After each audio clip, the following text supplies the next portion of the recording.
అందరికీ నమస్కారం. జూన్ 4వ తేదీ 2024లో తెలుగుదేశం కూటమి ప్రభుత్వం ఎన్నికల్లో ఘన విజయం సాధించి రేపటితో 1 సంవత్సరం కాబోతా ఉంది.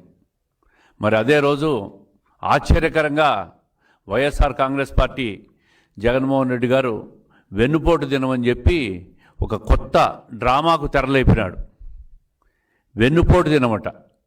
ఎవరిని వెన్నుపోటు పొడిచారని చెప్పి నేను ఈ సందర్భంగా జగన్మోహన్ రెడ్డి గారిని అడుగుతా ఉండా. అయ్యా, చరిత్ర పుట్టినప్పటి నుంచి మీ వైఎస్ ఫ్యామిలీ వెన్నుపోట్లను పేటెంట్ రైట్లుగా తీసుకునింది. గొడ్డలిపోట్లు ఇవన్నీ చూస్తే దొంగ అని దొంగతనం చేసినవాడు దొంగ అని అరిచినట్లుంది. వెన్నుపోట్లు మీ నాన్న తాతల కాలం నుంచి స్టార్ట్ అయింది. మీ తాత వైఎస్ రాజారెడ్డి గారు ఎవరి దగ్గరైతే మంగంపేట మైన్స్లో వెంకటనరసయ్య అనే వ్యక్తి దగ్గర పనిచేస్తున్నాడో ఆ వ్యక్తినే హత్య చేసి మంగంపేట మైన్స్ను లాక్కున్నది వెన్నుపోటు కాదా అని అడుగుతూ ఉండా.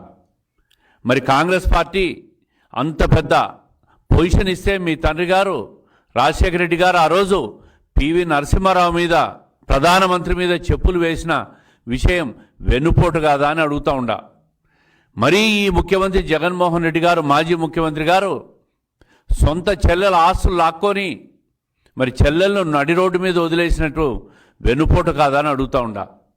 మీ చిన్నాన్న వైఎస్ వివేకానంద రెడ్డిని వెన్నుపోటు పొడిచి హత్య చేసిన హంతకులతో నువ్వు తిరుగుతూ సునీత మీ చెల్లెలను నడి రోడ్డు మీద వదిలేసినప్పుడు అది వెన్నుపోటు కాదా అని అడుగుతూ ఉండా. ఈ విధంగా చూస్తే అన్ని రకాలుగా వ్యక్తిగతంగా వెన్నుపోటు పొడిచిన చరిత్ర మీది. ప్రజలు అధికారం ఇస్తే 5 సంవత్సరాలను ప్రజలు